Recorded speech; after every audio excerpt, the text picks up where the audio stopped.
bendices en las mujeres. Santa María, Madre de Dios, ruega por nosotros pecadores, ahora y en la hora de nuestra muerte. He aquí la esclava y sierva del Señor. Hágase en mí según tu palabra. Dios te salve María, llena de gracia, el Señor es contigo. Bendita eres entre todas las mujeres y bendito es el fruto de tu vientre, Jesús. Santa María, Madre de Dios, ruega por nosotros pecadores, ahora y en la hora de nuestra muerte. El Verbo se hizo carne Y habitó entre nosotros. Dios te salve María, llena de gracia, el Señor es contigo. Bendita eres entre las mujeres y bendito el fruto de tu vientre, Jesús. Santa María, Madre de Dios, ruega por nosotros los pecadores, ahora y en la hora de nuestra muerte. Gloria al Padre, al Hijo y al Espíritu Santo, así como en el principio, ahora y siempre, por los siglos de los siglos. Amén. Suplicamos, Señor, que infunda tu Espíritu en nuestros corazones, los que por el anuncio del ángel conocimos la encarnación del Divino Verbo, por su cruz y resurrección alcancemos las gracias prometidas por Cristo nuestro Señor. Amén. Virgen Santísima de Guadalupe, Madre de Dios, Madre, Reina y Patrona mía, yo me pongo bajo tu protección, me arrojo confiado en el seno de tu misericordia. En el hueco de tu corazón, sé, Madre de bondad, mi refugio en tus necesidades, mi consuelo en mis penas, mi abogada cerca de tu adorable Hijo. Hoy y todos los días de mi vida, y sobre todo a la hora de mi muerte, así sea. En nombre del Padre, del Hijo y del Espíritu Santo. Muy bien, tomen asiento por favor. Vamos a hablar de varios temas. La conferencia se titula La Virgen que forjó una patria. La hemos titulado así porque, como dijo el historiador José Alemán, antes de la aparición de la Santísima Virgen María, antes de la conquista, existía una diversidad muy grande de idiomas, de pueblos. No había una nación integrada como lo es hoy México, sino que había muchas naciones pequeñas en todo el territorio nacional, ¿no? Tanto en el territorio nacional como en toda América. Entonces, había una diversidad grande de idiomas y de culturas. Entonces, no se podría hablar precisamente de México como lo conocemos el día de ahora. ¿Quién une esta cultura? ¿Quién une a los españoles con los indígenas o los negros? ¿Quién une ahora sí que a los mestizos, ¿verdad? ¿Y quién fue la que une? Bueno, pues es la Virgen Santísima, ¿no? Antes de su aparición no existía esta unión.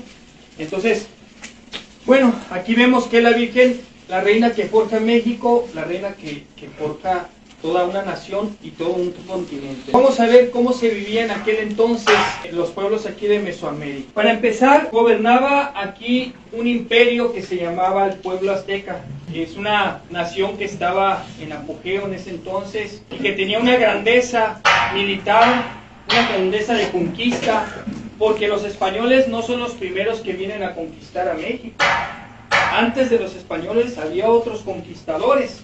Entre ellos estaban los aztecas, el pueblo azteca que viene de Aztlán, ¿no? Por eso se llaman aztecas, porque se dice que viene de Aztlán, de una isla. Iban caminando, buscando, recordemos, un lugar donde un águila estuviera devorando una serpiente, y ahí es donde ellos creían que tenían que fundar su ciudad. Y entonces van emigrando, y no solamente fue el pueblo azteca, se habla por lo menos de siete tribus que salieron de Aztlán y que fueron caminando precisamente con el mismo objetivo.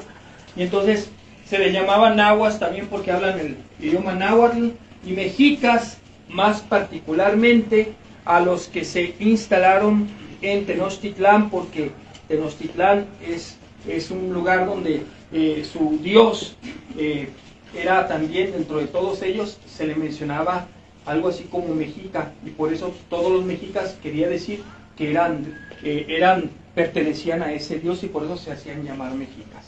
Entonces, es más correcto decirle mexicas que decir azteca, porque azteca pues hay muchos pueblos que salieron de Aztlán que también se hacen llamar aztecas y que también hablaban náhuatl, pero mexicas solamente el que vivía en ese lugar, ¿no? Entonces, sí tenían una grandeza. Por ejemplo, sabemos nosotros que en sus estudios de astronomía pues estaban algo avanzados.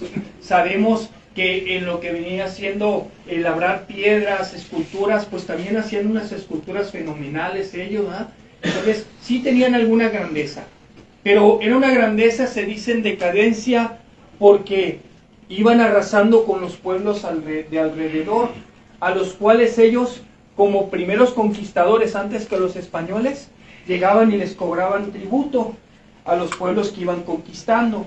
Pero no solamente les cobraban tributo, sino que después crearon unas guerras que se llamaban guerras floridas, porque capturaban prisioneros para esclavizarlos y también para llevarlos al sacrificio, ¿no? Los sacrificaban, eso es sabido por todos. Tenían 18 meses, ellos no tenían solamente 12 meses como nosotros, que tenemos 12 meses, sino que tenían 18 meses. A cada uno de esos meses sacrificaban a personas para diferentes deidades, y la verdad es que pues sus sacrificios eran muy sanguinarios, ¿no? Actualmente estamos viviendo algo parecido, aceptando ideas como el aborto, el matar a un niño inocente en el vientre de su madre, o ideas como la eutanasia, donde matas o asesinas a tus propios padres. Ya encontramos personas desmembradas por todas partes y prácticamente estamos cayendo nuevamente en aquella época de paganismo donde no se creía en Dios, donde no se tenía amor o cariño hacia las demás personas, donde no existía, porque el cristianismo, ¿qué es lo que viene a hacer? Viene a enseñarnos el perdón, por ejemplo, la caridad, la compasión hacia el prójimo, ¿no? Eso no existía antes. Incluso en otros pueblos, acuérdense que antes se hablaba de la ley del ojo por ojo, diente por diente, ¿verdad? Entonces, el cristianismo es la que viene a implantar esa cultura del amor, ¿no? Digamos, y entonces, bueno, por ejemplo, algunos de los sacrificios que vamos a recordar ahorita son algunos que se dan, por ejemplo, al dios del agua, Tlaloc. A Tlaloc le sacrificaban especialmente niños. Era el dios de la lluvia, y ellos consideraban que pues llevaban a un niño como si llevaran a una imagen entre flores, y lo llevaban en procesión, pero lo iban martirizando, porque creían que si el niño lloraba mucho iba a ser un temporal muy bueno de lluvia. Pero no podían permitir que el sufrimiento del niño fuera corto, porque si moría pronto el temporal de lluvia iba a ser corto. Entonces ellos querían que el temporal de lluvia fuera largo, entonces tenían que ir atormentándolo, pero que no se muriera rápido, sino que su agonía tenía que ser lenta y larga, ¿no? Esa era una de las maneras. Por ejemplo, al dios del fuego le llevaban y le daban víctimas sedadas y amarradas de manos y de pies, y a esas víctimas pues las tenían en el fuego. Para que un sacrificio fuera válido, el corazón tenía que estar latiendo cuando lo sacara, ¿no? Entonces lo metían al fuego, y en el fuego lo dejaban casi hasta morir, no podían permitir que muriera, lo sacaban con unas varas y le extirpaban el corazón para ofrecérselo a sus dioses, ¿no? A Huitzilopochtli pues le sacrificaban todos los días al dios del sol. Ellos creían que si no se sacrificaba todos los días víctimas, no iba a salir el sol al siguiente día. Entonces todos los días tenían que sacrificar víctimas para que saliera el sol, ¿verdad? Entonces, ¿cómo era el sacrificio principal? Yo creo que casi todos lo conocemos. Los recostaban sobre una piedra, cada uno de los sacerdotes los tomaban de una extremidad de la cabeza, y otro de los sacerdotes con un cuchillo de obsidiana le extirpaba el corazón, tenía que estar latiendo, se lo entregaban a sus dioses y lo arrojaban tras las escalinatas de las pirámides, ¿no? Los aztecas eran un pueblo muy creyente, entonces ellos creían que sus carnes ya habían sido consagradas, por eso podían comerlas. Las comían porque ya habían sido consagradas a sus dioses. Pero la muerte pues era terrible, y acabaron con los olmecas, con los toltecas, acabaron con muchas civilizaciones, porque de antemano actualmente la ciencia no puede, y la historia no puede llegar a la conclusión de por qué muchas grandes poblaciones, cuando llegan los españoles, prácticamente estaban extintas, cuando se demuestra que había multitud de habitantes. Bueno, esta es una de las razones, el que ellos realizaban guerras floridas, que era los mismos guerreros iban y capturaban, la idea era capturar vivo a los prisioneros para llevarlos amarrados y llevarlos al sacrificio, ¿no? Por ejemplo, se inaugura la pirámide del dios del sol, ¿verdad? Consagración del templo de Huitzilopochtli, ¿no? El templo de Huitzilopochtli, hay quienes dicen que fueron entre 60 y 80 mil las víctimas que se sacrificaron en 4 días. Hay estudios que revelan que no solamente se sacrificaron en esta pirámide, en la parte de arriba, sino que tenían, por lo menos se han descubierto 19 lugares donde se estuvieron haciendo sacrificios al mismo tiempo. Entonces, imagínense nada más, los más moderados Dicen que por lo menos fueron 20,000 víctimas las que sacrificaron en ese momento, ¿no? Nada más para la consagración del templo de Huitzilopochtli. Entonces, era subir a las víctimas una tras otra. Ellos estaban experimentados como el que corta un coco, rápido extirpaba el corazón, sabían cómo sacarlo y rápido lo sacaban, ¿no? Entonces, lo arrojaban y con la sangre que captaron de todas esas víctimas, pintaron escalones, puertas, las casas, los templos. Prácticamente toda la ciudad se pintó con sangre. Después de unos días era una pestilencia insoportable.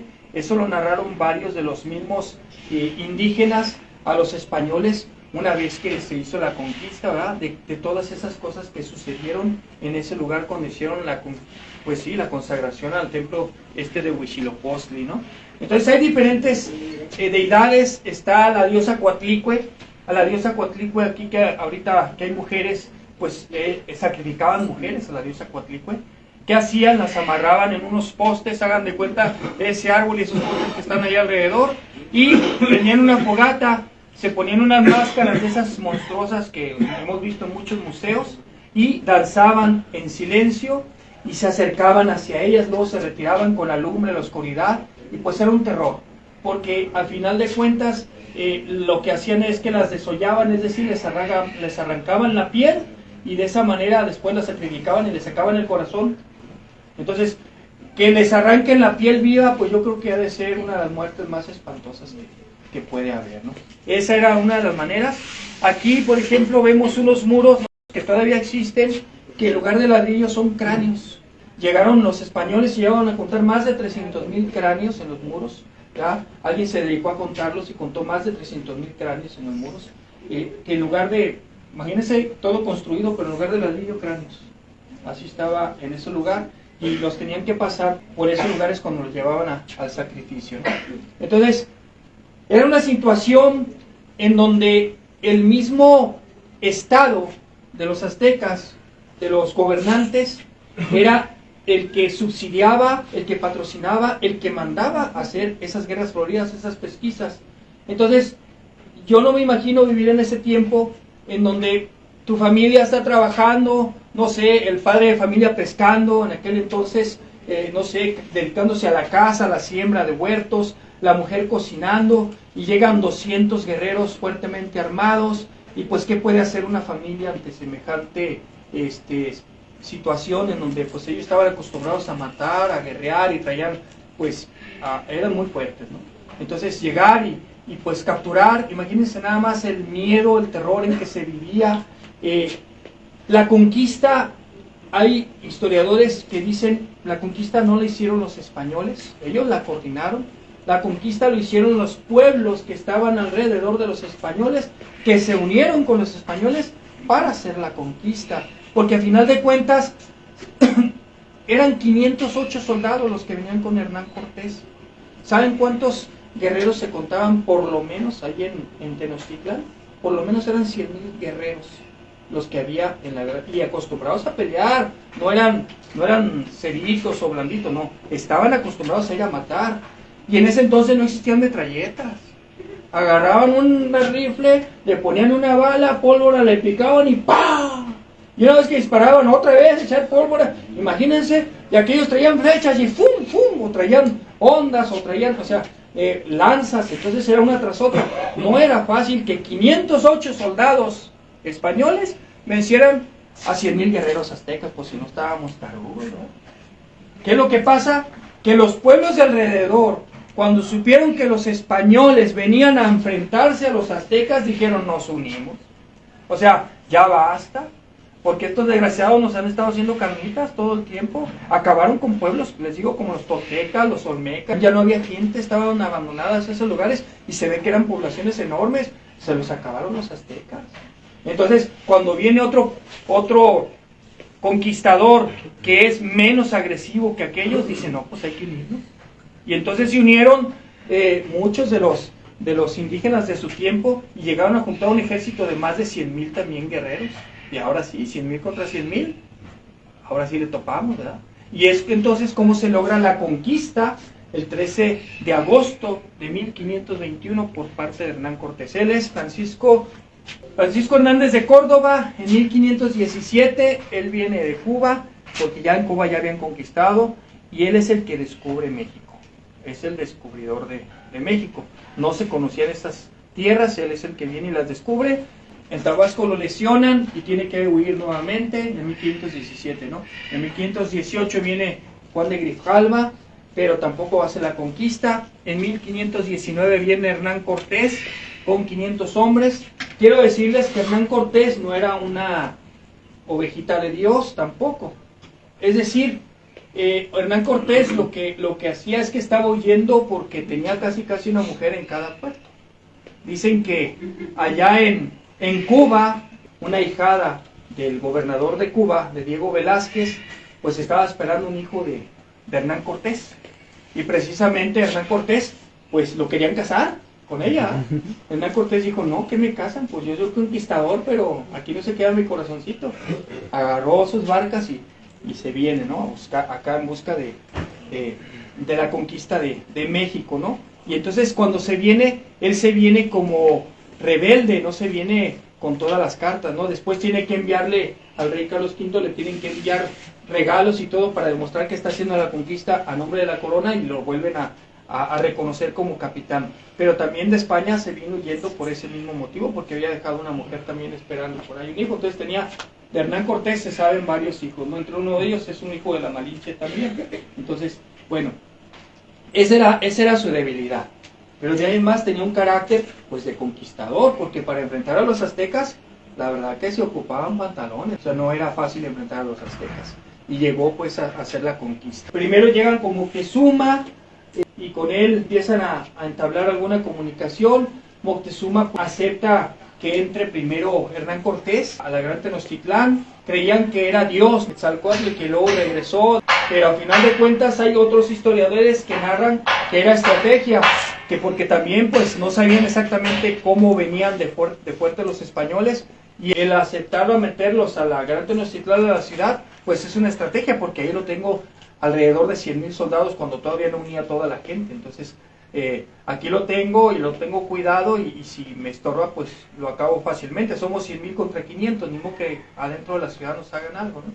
Entonces el problema es que cuando Hernán Cortés se va, porque Diego Velázquez de Cuba envía unos soldados para ir a capturar a Hernán Cortés, y porque pues como que se me peló, ¿verdad? Vayan y tráiganmelo. Envió unos soldados, tiene que salir con un puño de soldados Hernán Cortés a combatir a los españoles que venían a capturarlo, venían a tomarlo preso porque huyó de Cuba.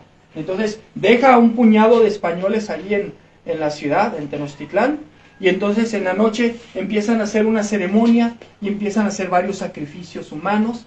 Pues era la costumbre, ¿no? Pues todos los días hacían sacrificios humanos, para ellos era normal, y estaban haciendo una ceremonia como de guerra. Los pocos españoles que se quedaron se espantaron al ver cómo estaban pues sacrificando a aquellos que habían capturado a los prisioneros, y también se asustan y dicen, pues seguimos, ¿verdad? De acuerdo a lo que se veía en la ceremonia, ellos decían, pues se están preparando como de guerra, yo creo que seguimos, pensando que eran ellos los que seguían, porque pues ellos eran un pueblo guerrero, estaban acostumbrados a la guerra.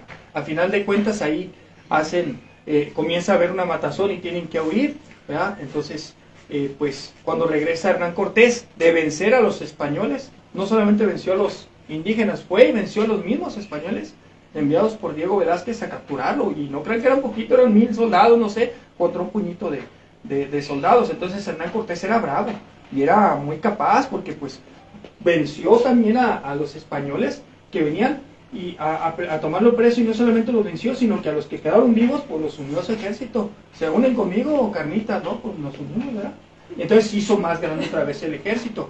Cuando regresa se da cuenta que hubo esa rebelión, bueno, esa lucha contra los indígenas, ¿no? Después también le dan el poder a Cuauhtémoc, porque Cuauhtémoc es el último de los emperadores aztecas, y le da el poder.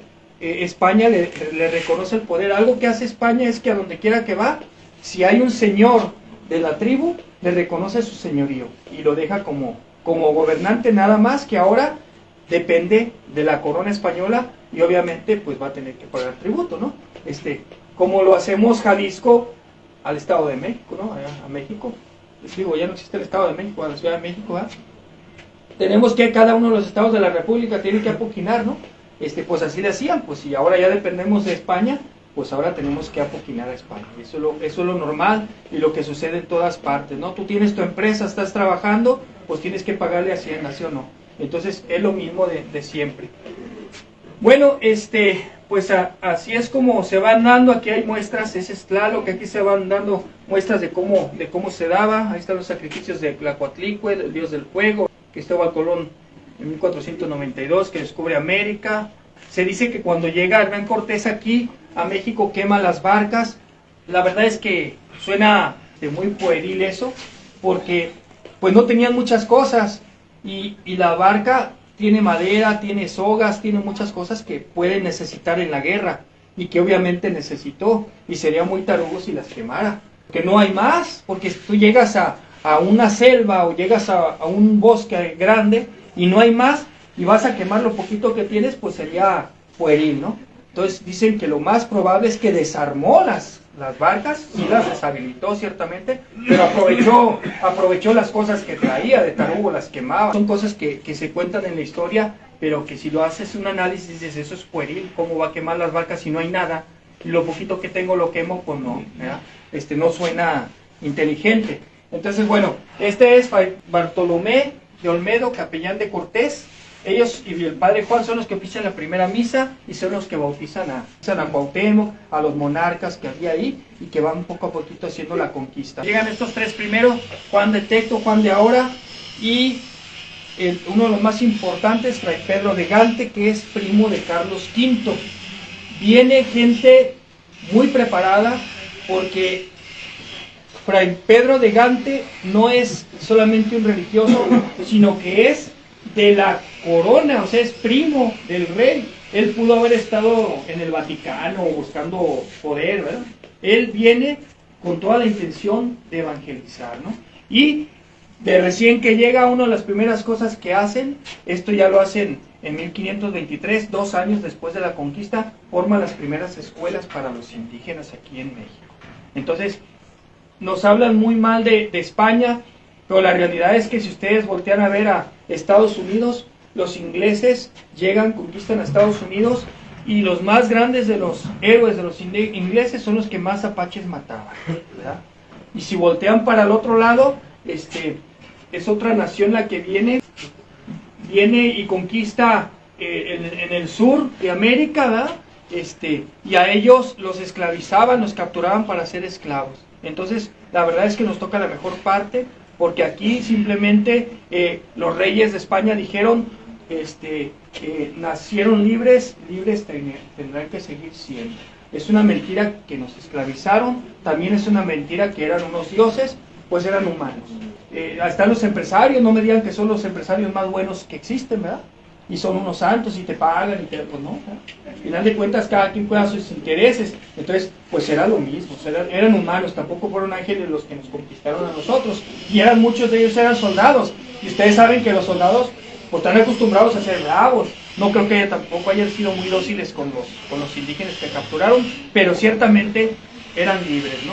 Y de esa manera fuimos creciendo. Luego llegaron las 12 antorchas en 1524, que son 12 franciscanos que, como ejemplo de los 12 apóstoles, envía la corona precisamente para que esos 12 apóstoles comiencen a evangelizar aquí en América. Pero da la casualidad de que en el momento de que se aparece la Virgen de Guadalupe, son solamente 40 los religiosos que hay en América. Nada más hay 40 para toda América, entonces digo, y principalmente pues aquí en la zona de México y toda esta zona.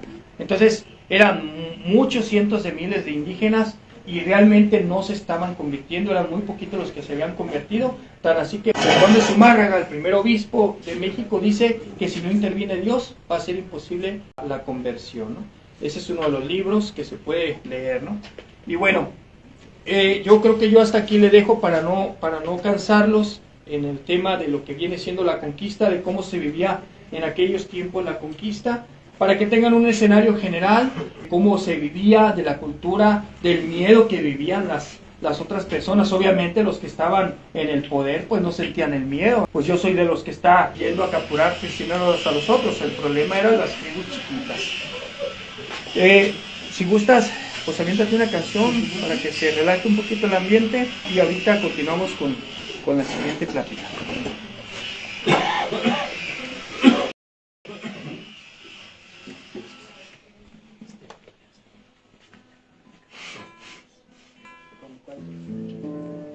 Vamos a cantar una canción folclórica de aquí ahora sí que para que todos canten.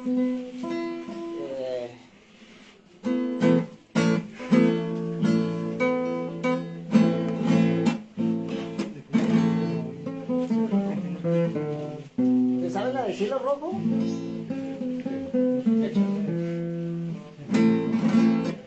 ¿Sí se la saben? Tú échale. Bueno, vamos a cantar esa.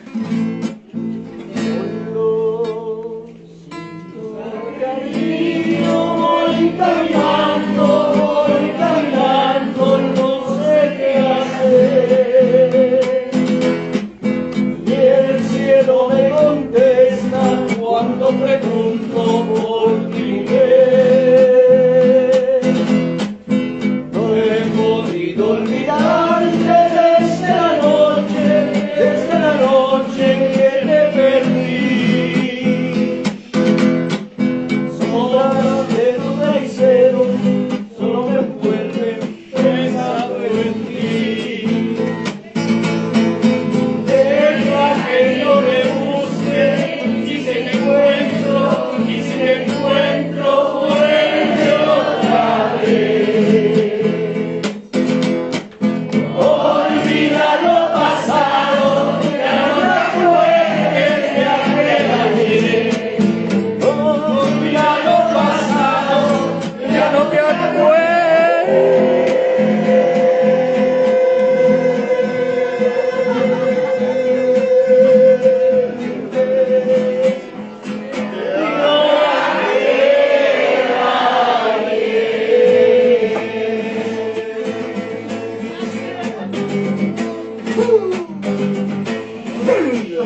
Eso.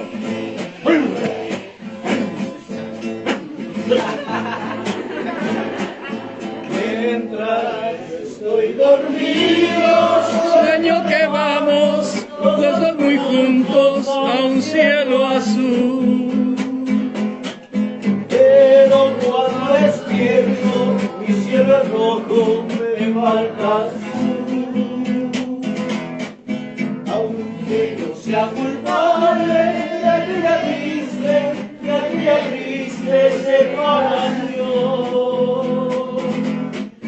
vuelve por Dios tus ojos, vuelve a quererme, Vuelve mi amor. deja que yo te busque y si te encuentro, vuelve otra vez. Olvida lo pasado, ya no te acuerdes de aquel ayer. Olvida lo pasado, ya no te acuerdes.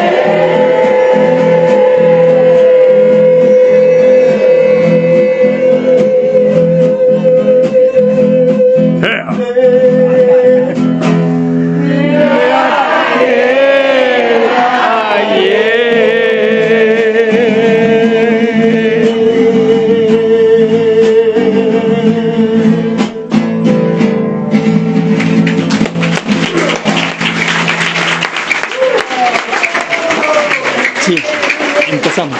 Muy bien, canta muy bien,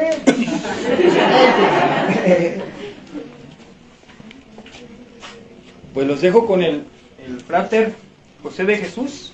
Él nos va a hablar un poco acerca de la aparición de la Santísima Virgen de Guadalupe y pues de la devoción a María.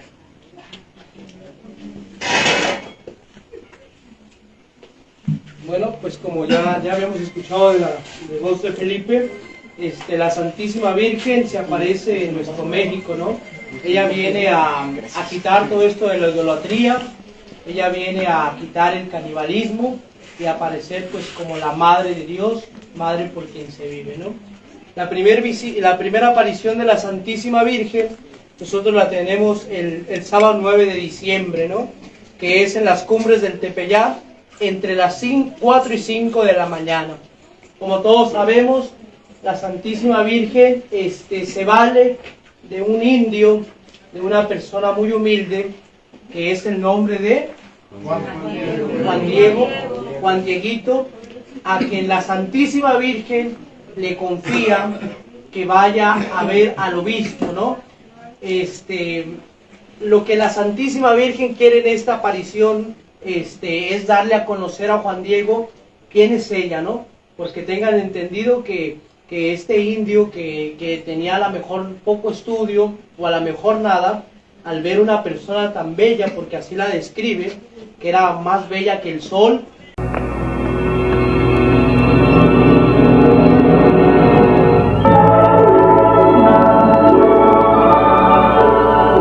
Juanito, el más pequeño de mis hijos, ¿a dónde vas? Señora y niña mía, tengo que llegar a tu casa de México, Tlatilolco, a seguir las cosas divinas que nos dan y enseñan nuestros sacerdotes, delegados de nuestro Señor. Sabe y ten entendido tú, el más pequeño de mis hijos, que yo soy la siempre Virgen Santa María, Madre del verdadero Dios. Deseo vivamente que se me erija aquí un templo, para en él mostrar y dar todo mi amor y compasión, auxilio y defensa, pues yo soy vuestra piadosa madre, a ti y a todos vosotros juntos, los moradores de esta tierra y a los demás amadores míos que me invoquen y en mí confíen. Y para realizar lo que mi clemencia pretende, ve al palacio del obispo de México, le dirás cómo yo te envío a manifestarle lo que mucho deseo, que aquí en el llano me edifiquen un templo. Mira que ya has oído mi mandato, hijo mío, el más pequeño. Señora mía, voy a cumplir tu mandato. Por ahora me despido de ti, yo tu humilde siervo. Anda y pon todo tu esfuerzo.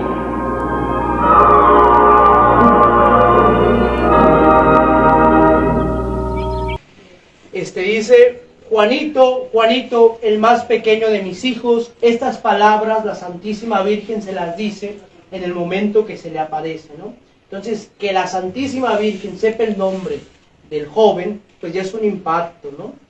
El aparecérsele ya es uno, ya el decirle, llamarle por su nombre, pues aquel indio se impacta, dice, caray, pues ¿quién? Y el más pequeño de mis hijos, soy la siempre Santa María, Madre del verdadero Dios, por quien se vive. Pues en ese tiempo me imagino que ya ellos ya estaban en el catecismo, porque allí también vamos a llegar, que Juan Dieguito esta mañana iba a recibir el catecismo, ¿no? Iba de su casa hasta pasar a donde la casa de los padres, ¿no? Entonces ya él ya tenía en mente, pues quién era Dios, quién era la Santísima Virgen, ¿no? Pero que se le apareciera a un indio como, pues sí, podemos decir, una persona que no es nadie, la Madre de Dios, pues como que ahí uno dice, caramba, ¿no? Entonces, aquí, la primera aparición, se le aparece y le dice estas palabras: deseo vivamente que se me erija aquí un templo para en él mostrar y dar todo mi amor, compasión y auxilio. Esa es en la primera aparición que la Santísima Virgen le pide a Juan Diego, ¿no? ¿Por qué auxilio?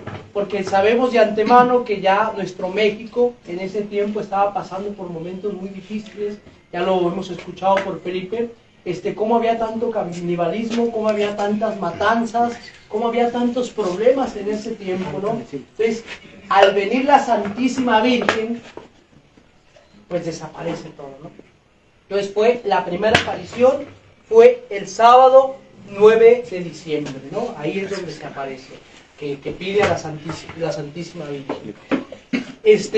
En la primera aparición, como vemos, la Santísima Virgen le pide a Juan Dieguito que vaya donde el obispo, ¿no? Que vaya donde el obispo y que le pida, pues, que le haga un templo en el lugar, ¿no? Pero, pues bueno, aquí tenemos a Juan Dieguito, que le está hablando al obispo de Zumárraga, en ese tiempo obispo de México, que, pues, lo que le había dicho la señora, ¿no? Pero imagínense, en ese tiempo, que un indito le diga a un obispo, oye, se me apareció la Santísima Virgen. Pues oye, pues ¿qué tomaste o qué hiciste? Pues la Santísima Virgen en ese tiempo pues es algo delicado. Si ahora es delicado, en ese tiempo imagínense. decirle a un obispo, se me apareció la Santísima Virgen, ¿y qué te dijo? Pues me dijo esto y esto y esto y esto. Entonces ahí es cuando el obispo, pues no haya ni qué hacer, ¿no? No haya si creerle o no. Entonces el obispo le pide pues que vuelva, ¿no? Que vuelva otra vez para escucharlo más despacio, ¿no? Porque a lo mejor es de la impresión, no hallaba ni qué, y es cuando el obispo pues le pide que vuelva para escucharlo más despacio, ¿no? La segunda aparición de la Santísima Virgen la tenemos el día sábado, el mismo día, entre 5 y 6 de la tarde, ¿no? Ahí tenemos como la Santísima Virgen, ya se le aparece una vez, pero se le aparece otra, ¿no? Como para recalcarle que era la Santísima Virgen quien venía hacia él y por ende a México. Entonces, Juan Diego, al no conseguir que el obispo le creyera, le pide a la Santísima Virgen que envíe a alguien de sus principales, ¿no? O sea, él sintiéndose como poca cosa, pues le dice, ¿sabes qué, señora? El obispo no me cree. Entonces, pues manda a alguien más docto, que tenga más inteligencia, a que lleve tu mandato al obispo, ¿no? Entonces, la Santísima Virgen le insiste y le ruega, le dice, te ruego, hijo mío, el más pequeño, y con más rigor, ¿verdad? Ya no le dice te envío, sino con más rigor lo vuelve a enviar para que otra vez vayas mañana a ver al obispo y le digas en persona que la Santa Virgen María es la que te envía, ¿no? O sea, ya con estas palabras, pues yo pienso que en ese tiempo el obispo debe haber dicho, pues ¿qué? ¿Por qué me está enviando de nuevo, no? Entonces, al enviarlo una segunda vez, el obispo, pues yo creo ya se queda impactado y escucha con más calma a Juan Diego.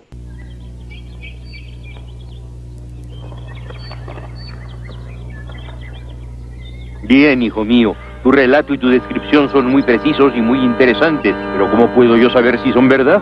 Tata Obispo, yo no sé decir mentiras. Bien, bien, no te pongas triste. Ya me han informado que eres hombre de bien. Pero date cuenta de que no basta tu relato y tu petición para emprender una obra tan grande y tan importante. Ya sé lo que vamos a hacer. Si vuelves a ver a esa señora, dile que el obispo de México dice que es muy necesario que le traigas alguna señal para que pueda creer que te envía la misma señora del cielo. Tata Obispo, dime cuál señal me pides y yo iré a pedírsela a la señora. Eso no, hijo mío. Deja que ella elija la señal a su gusto, que con esa elección misma sabré yo si esa aparición es cosa de Dios o del diablo. Ve, hijo mío, a pedir la señal, y cuando la tengas, regresas y me la muestras. Sí, Tata Obispo, iré inmediatamente y le diré a la señora tu encargo. Dios te bendiga, hijo mío. Gracias, Tata Obispo. La tercera aparición, es el domingo 10 de diciembre, entre las 5 y 6 de la tarde. ¿Ya? Juan Diego le dijo a Nuestra Señora, pues, la respuesta del obispo, y la Santísima Virgen le dijo cariñosamente, bien está, hijo mío, que volverás aquí mañana y le llevarás la señal al obispo. Como Juan Dieguito en esta aparición le había dicho a Nuestra Señora, pues que el obispo pedía una señal, ¿verdad? Porque, ¿qué es lo que pasa muchas de las veces cuando se aparece por ahí la Santísima Virgen en diferentes advocaciones que se ha aparecido en el mundo? ¿Qué es lo que hacen los obispos o el Papa? ¿Qué es lo que piden? Pues una señal, ¿no? Así es la que pedía, pues, el obispo para creerle a Juan Dieguito, ¿no? Entonces, Juan Diego, vuelve a otro día para llevarle esa señal que tanto pide el obispo, y pues con eso, pues que le diera credibilidad a las palabras que él llevaba de parte de la Santísima Virgen. La cuarta aparición es el martes 12 de diciembre, entre las 5 y 6 de la mañana, enfrente al manantial. Pero no todos nuestros propósitos pueden cumplirse como quisiéramos. Al día siguiente, Juan Bernardino estaba aún más enfermo, y Juan Diego, aunque quería con toda el alma ir al encuentro de la señora,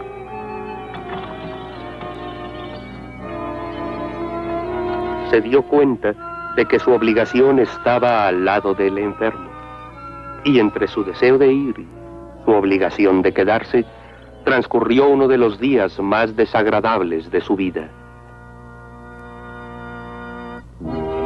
Juan Diego. Mande usted, tío. Me siento muy malo, sobrino. Ya ves que desde que llegaste a Santier ni he podido levantarme. Sí, tío. Y por eso yo no pude ir a encontrarme con la señora. No fue culpa tuya, Juan Diego, sino mía. Pero ahora quiero que vayas a Tlatilolco. ¿Dejándolo solo, tío? No hay remedio. Siento como que me muero y quiero confesarme. De modo que corre tú hasta Tlatilolco y me traes un padrecito que me confiese y me traiga el viático. Corre. ¿Y si mientras lo que no quiera Dios, usted se pone peor? Por eso mismo, más vale que te vayas ya ahorita. Y mucho te encargo que no te entretengas por el camino. Si vas y vienes pronto, yo creo que todavía me encuentras. Como usted mande, tío.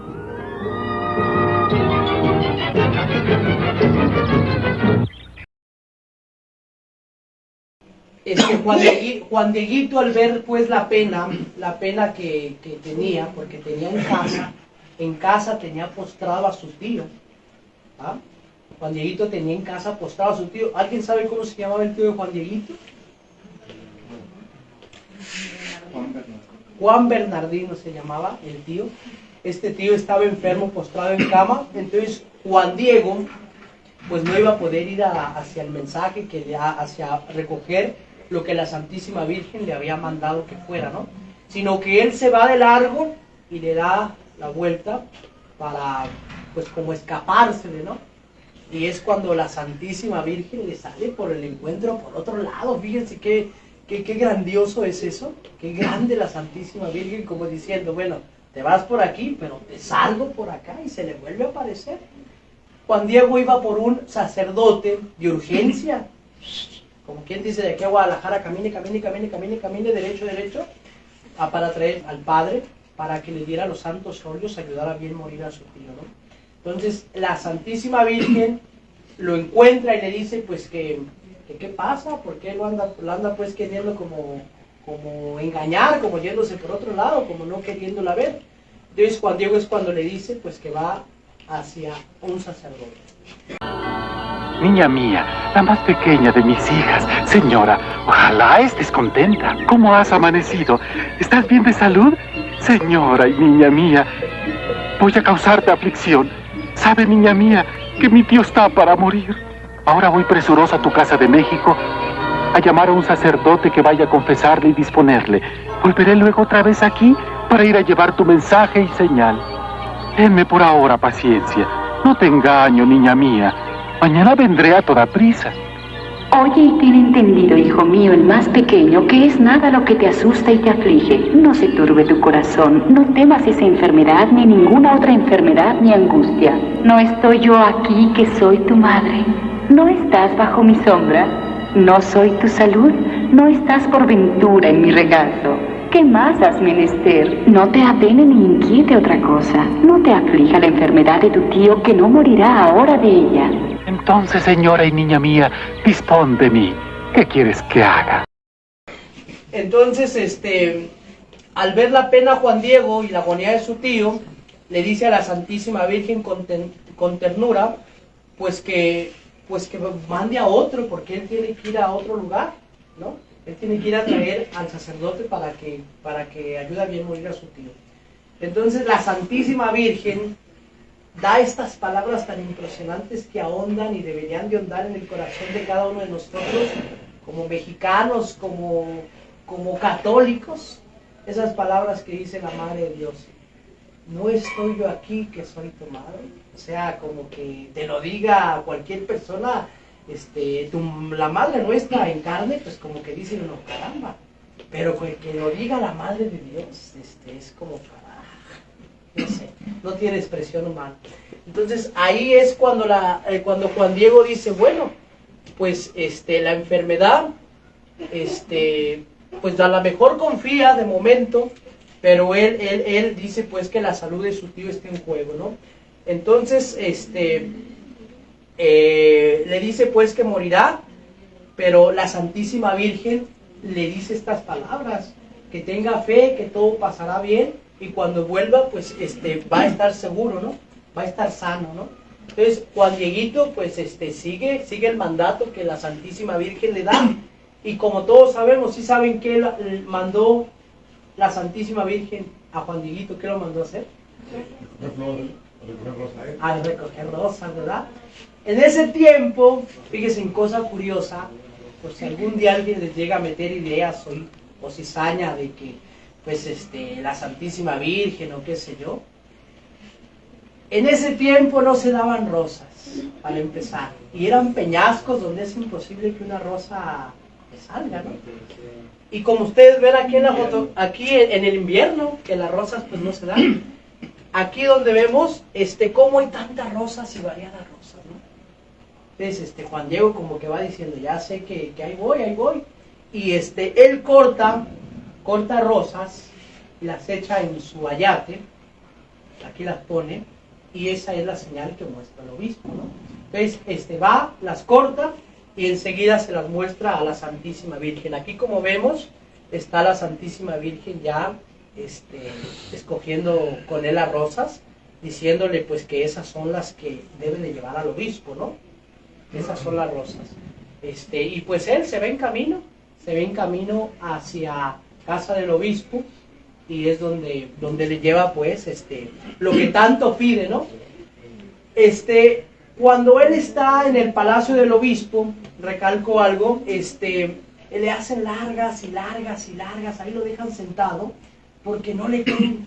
Ya los cuidadores de ahí, los frailes, pues dicen, pues ahí está el indito, pero pues no le dan credibilidad, ni siquiera lo dejan pasar. Dura horas y horas ahí sentado en el banquillo, y de repente se le acerca uno de los frailes, y pues yo creo el olor era una cosa, perfume, imagínense cómo huelen las rosas y luego tan juntas, y luego de la Santísima Virgen, ¿verdad? No eran cualquier rosa, me imagino que han de haber tenido un aroma muy diferente al que nosotros solemos oler en las rosas, ¿no? Entonces, si vemos aquí, el fraile está como queriéndole quitar una rosa para ver qué trae en la manta, ¿no? Y se dice que cuando el fraile quería meter su mano para sacar la rosa, parecía como que las rosas se cosían a la tela, ¿no? No se podía, inclusive no las podía ni ver, porque ojo, la Santísima Virgen le había dicho a Juan Dieguito que solamente al obispo le mostrara, a nadie más. Entonces el indito, imagínense, iba así como que no, nadie me meta mano, porque solamente el obispo es quien tiene que ver lo que él pidió. Entonces aquí vemos cómo está Juan Dieguito, cómo le acercan cómo se acerca con el obispo, y ahí estamos viendo cómo uno le señala, aquí está el indito, y el obispo ya está presentándolo. ¿Pasó contigo? Ayer me dejaste esperando. Perdóname, tata obispo. Mi tío Bernardino se enfermó y ya no pude venir, pero ya estoy aquí y traigo la señal que me pediste. Cuando se la pedí a la señora, ella me despachó a la cumbre del cerrillo, a que fuese a cortar varias rosas de Castilla. Aunque yo sabía bien que en la cumbre solo hay abrojos, espinas, nopales y mezquites, no por eso dudé. Y cuando llegué a la cumbre, miré que estaba en el paraíso. Corté las rosas y bajé a enseñárselas a la señora.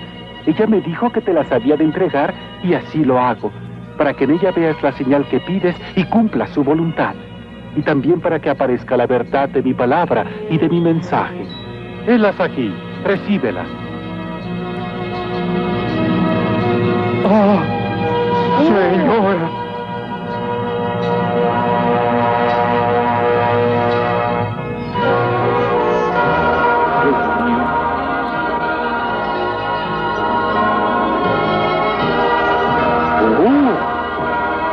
¡Milagro! Oh, ¿qué pasó?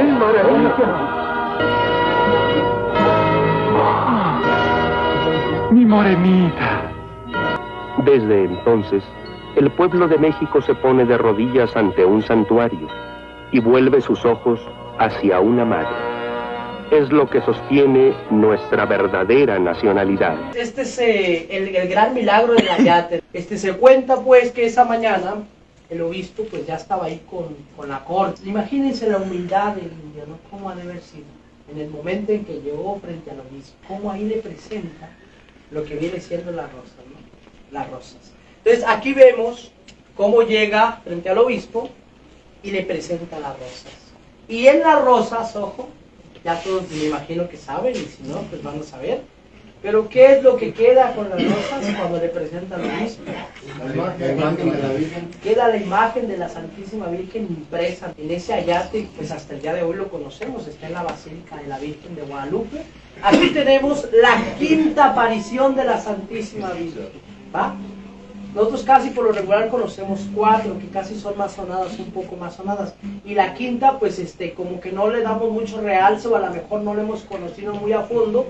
Pero la quinta aparición es el martes 12 de diciembre en la casa de Juan Bernardino, en Cuautitlán, entre las 5 y 6 de la mañana. Cuando Juan Diego se va a llevar las rosas, pues la Santísima Virgen, no crean que él se queda como viendo, ¿se fue o no se fue? Ella se traslada a donde esté el enfermo, y aquí vemos cómo lo está curando, ¿no? Ya debe estar llegando mi sobrino a Tlatelolco, pero ya no hace falta que traiga al padrecito, ya me siento muy bien. ¿Qué me ha pasado? Señora, eres tú la que... Gracias, mi niña, gracias. En esta aparición, donde indica que debe nombrarse la siempre Virgen Santa María de Guadalupe, a él le dice cómo debe nombrarse. Y el milagro del Ayate, donde conocemos, donde está el cuadrito en la Basílica de Nuestra Señora, ocurre el martes 12 de diciembre de 1531 a las 10:36. Ocurrió el milagro de la Santa Aparición de la imagen de la Virgen de Guadalupe en el Ayate. De ese mismo día en la mañana tuvo lugar el solícito invierno. Para las culturas prehispánicas significaba el sol moribundo que vuelve a recobrar vigor, el nacimiento del nuevo sol, el retorno a la vida. Ya que Felipe les va a contar un poquito más sobre la Santísima Virgen, pero hasta aquí pues ya más o menos les queda un poco claro cómo se fue apareciendo, ¿no? Según la historia, ellos creían, de acuerdo a su calendario, que precisamente ese día iba a desaparecer su cultura. Dentro de sus mismas creencias ellos pensaban en eso, ¿no? Que se iba a acabar en este solsticio de invierno, y ellos sabían que ya iba en decadencia y que se iba a acabar su cultura. Era algo natural, ¿no? Que ya tenían ellos, entonces lo tenían entendido como una especie de destrucción de su cultura. Dicen que había una tristeza muy grande en la sociedad, porque todos los indígenas decían, pues ya fuimos derrotados. En nuestras profecías se dice que pues ya iba a acabar nuestra cultura en este tiempo, y hubo muchos suicidios, muchos se sentían, tomaban, se drogaban, o sea, era una calamidad tremenda la que se sentía en el ambiente, por lo cual la aparición de la Santísima Virgen María hace la conversión, pero no solamente la conversión, sino vuelve el ánimo, les vuelve la vida al pueblo indígena que se sentía conquistado, derrotado, y luego pues sus mismas señales decían que en ese tiempo se acababa ya su pueblo. Entonces era una calamidad tremenda, que si no aparece la Virgen de Guadalupe, pues la verdad es que quién sabe qué hubiera pasado con nuestra nación, ¿no? Pues vamos con otra canción antes de... Sí, bueno, a petición de lo apetecible pues de ese 12 de diciembre, a lo mejor sí se la sabe, ¿no? Eso que dices: desde el cielo una hermosa mañana, desde el cielo una hermosa mañana, La guadalupana, la guadalupana, la guadalupana bajo al Tepeyac. La guadalupana, la guadalupana, la guadalupana bajo al Tepeyac. Suplicante juntaba sus manos, suplicante juntaba sus manos, y eran mexicanos, y eran eran mexicanos, y eran mexicanos su porte y su paz. Y eran mexicanos, y eran mexicanos, y eran mexicanos su porte y su paz. Desde el cielo una hermosa mañana, desde el cielo una hermosa mañana, la guadalupana, la guadalupana, la guadalupana bajo al Tepeyac. La guadalupana, la guadalupana, la guadalupana bajo al Tepeyac. Entonces para el mexicano, desde entonces para el mexicano, ser guadalupano, ser guadalupano, ser guadalupano es algo esencial. Ser guadalupano, ser guadalupano, ser guadalupano es algo esencial. Desde el cielo una hermosa mañana, desde el cielo una hermosa mañana, la